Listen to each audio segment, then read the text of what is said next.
بسم اللہ الرحمن الرحیم۔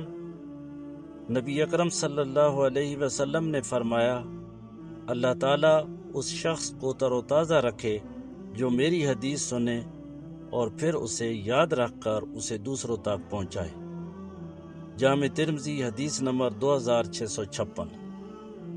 نبی کریم صلی اللہ علیہ وسلم نے فرمایا، میں جبرائیل علیہ السلام سے ملا، انہوں نے مجھے یہ خوشخبری سنائی کہ اللہ تعالیٰ فرماتے ہیں کہ جو شخص آپ صلی اللہ علیہ وسلم پر درود بھیجے گا میں اس پر 10 رحمتیں بھیجوں گا، اور جو شخص آپ صلی اللہ علیہ وسلم پر سلام پڑھے گا میں اس پر سلامتی نازل کروں گا۔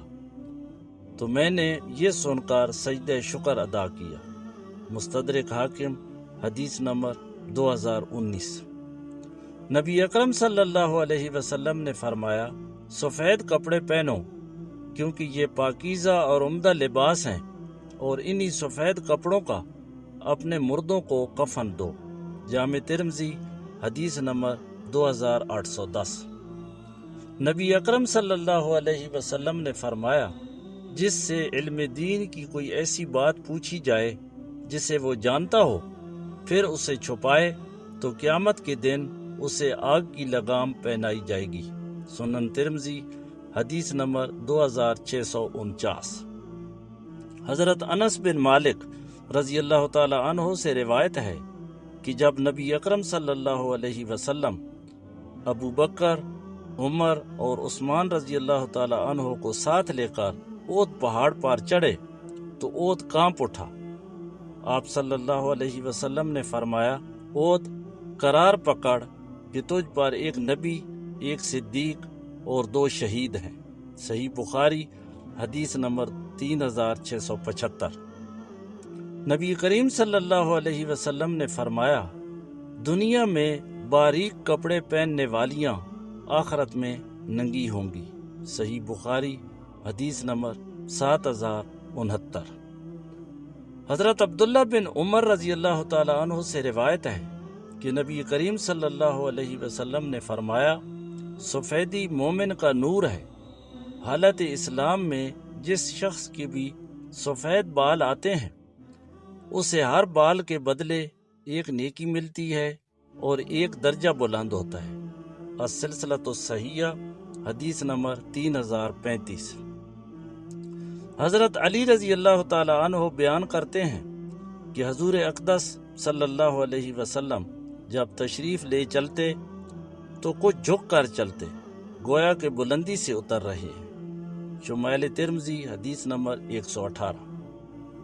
حضرت عائشہ رضی اللہ تعالی عنہا بیان کرتی ہیں کہ حضور اقدس صلی اللہ علیہ وسلم اپنے وضو کرنے میں، کنگھی کرنے میں، جوتا پہننے میں، غرض ہر امر میں دائیں کو مقدم رکھتے تھے، یعنی دائیں جانب کنگھا کرتے پھر بائیں جانب۔ شمائل ترمذی حدیث نمبر 33۔ حضرت عبداللہ بن عمر رضی اللہ تعالی عنہ سے روایت ہے کہ حضور اقدس صلی اللہ علیہ وسلم نے چاندی کی انگوٹھی بنوائی تھی، اس سے خطوط پر مہر لگاتے تھے اور پہنتے تھے۔ شمائل ترمذی حدیث نمبر 83۔ حضرت ابو ہریرہ رضی اللہ تعالی عنہ سے روایت ہے کہ نبی کریم صلی اللہ علیہ وسلم نے فرمایا، ہر نبی کے لیے ایک دعا ہوتی ہے جسے وہ مانگتا ہے، تو میں چاہتا ہوں کہ میں اپنی دعا کو قیامت کے دن اپنی امت کی شفاعت کے لیے سنبھال کر رکھوں۔ صحیح مسلم حدیث نمبر 487۔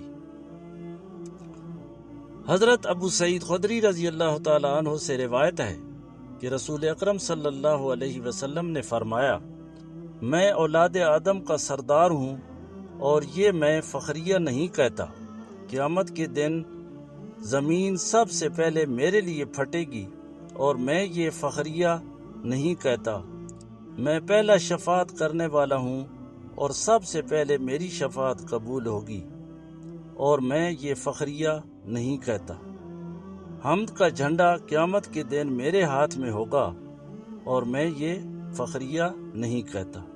ابن ماجہ حدیث نمبر 4308۔ حضرت ابو ہریرہ رضی اللہ تعالیٰ عنہ سے روایت ہے کہ نبی اکرم صلی اللہ علیہ وسلم نے فرمایا، میں نے تو یہ ارادہ کر لیا تھا کہ نماز کی جماعت قائم کرنے کا حکم دے کر خود ان لوگوں کے گھروں میں جاؤں جو جماعت میں حاضر نہیں ہوتے اور ان کے گھروں کو جلا دوں۔ صحیح بخاری حدیث نمبر 2420۔